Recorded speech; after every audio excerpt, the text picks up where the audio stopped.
केशवान पटेल है वो उच्च रसूख वाला व्यक्ति है, समाजवादी पार्टी का बड़ा नेता है, 3-4 बार जिला अध्यक्ष रह चुका है, सांसद प्रतिनिधि भी रह चुका है। आज भी वो समाजवादी पार्टी के एक बड़े नेता का सर पीआर है सर।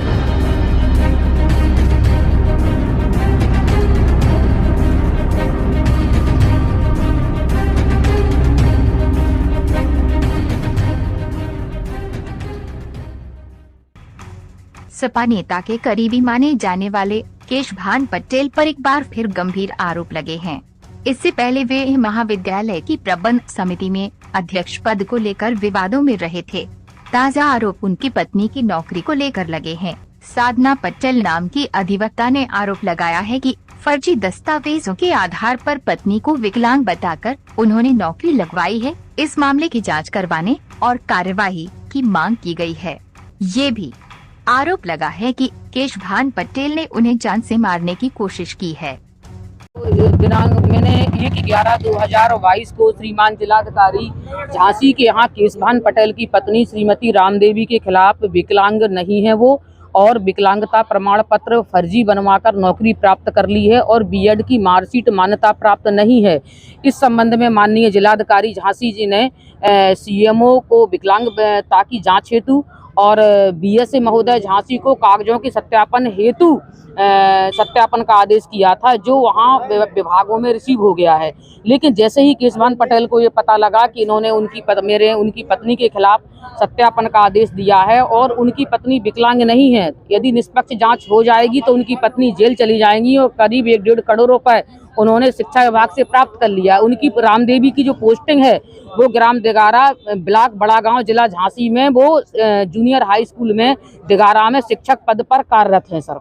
तो इसके संबंध में जब उसे ये जानकारी हुई कि मेरी पत्नी के खिलाफ ये ऑर्डर हुआ है और सत्यापन हो रहा है और जांच अगर सही निष्पक्ष हो गई है तो इनकी पत्नी जेल चली जाएगी।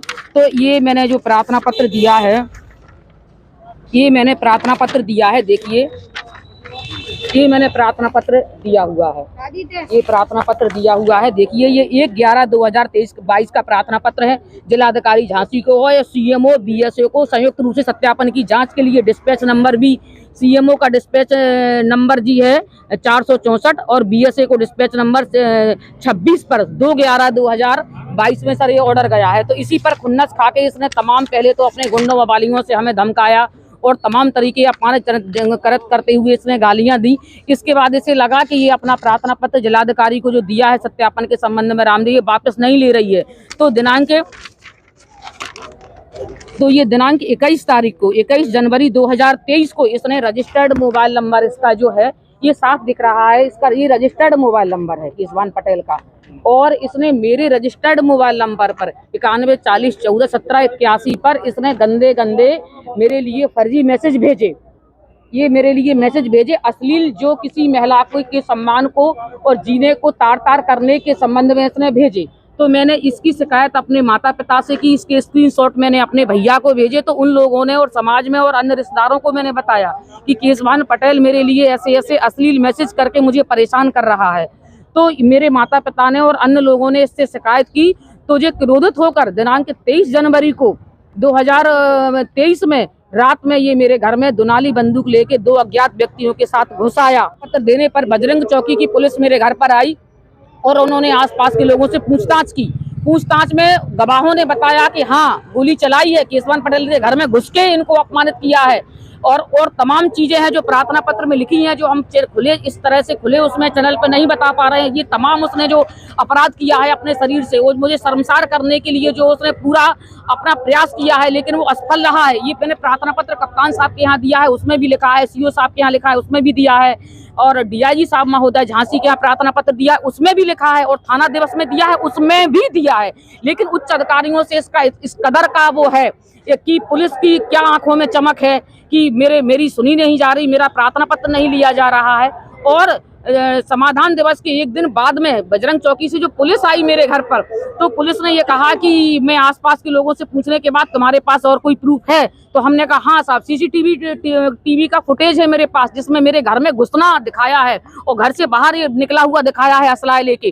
तो पुलिस ने कहा कि ठीक है, हम तुम्हारी जांच से, हम अपनी जांच से संतुष्ट हो गए हैं, पड़ोसियों भी पूछ लिया, आसपास के लोगों से पूछ लिया, बस 10 मिनट के लिए मुझे सीसीटीवी फुटेज दे दीजिए। मैं मेरे बजरंग चौकी में मुझे उच्च अधिकारियों को दिखाना है। तो मैंने कहा संडे है सर, मैं घर में हूँ और मेरे पास एक ही है, मैं कल दे दूं आपको। नहीं, बोले मुकदमा आज ही लिखना है, मुकदमा आज ही लिखना है।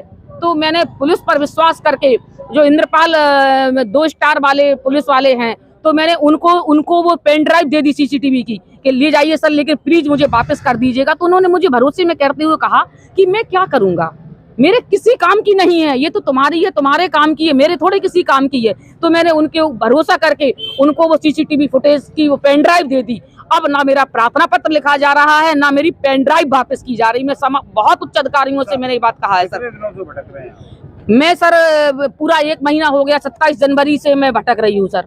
नहीं, कोई सुनवाई नहीं है। मुझे आश्वासन दिया जाता है, कहीं ये कहा जाता है कि आधा प्रार्थना पत्र लिख के दो, आधे पे कार्रवाई होगी, प्रॉपर धाराओं पे कार्रवाई नहीं है। जो आपने जो प्रार्थना पत्र दिया है इसको अलग करो और एक दूसरा प्रार्थना पत्र बनाओ, दूसरा प्रार्थना पत्र बनाओ, जो हम कह रहे हैं वो लिखो, तब हम इस पर एफआईआर दर्ज करेंगे।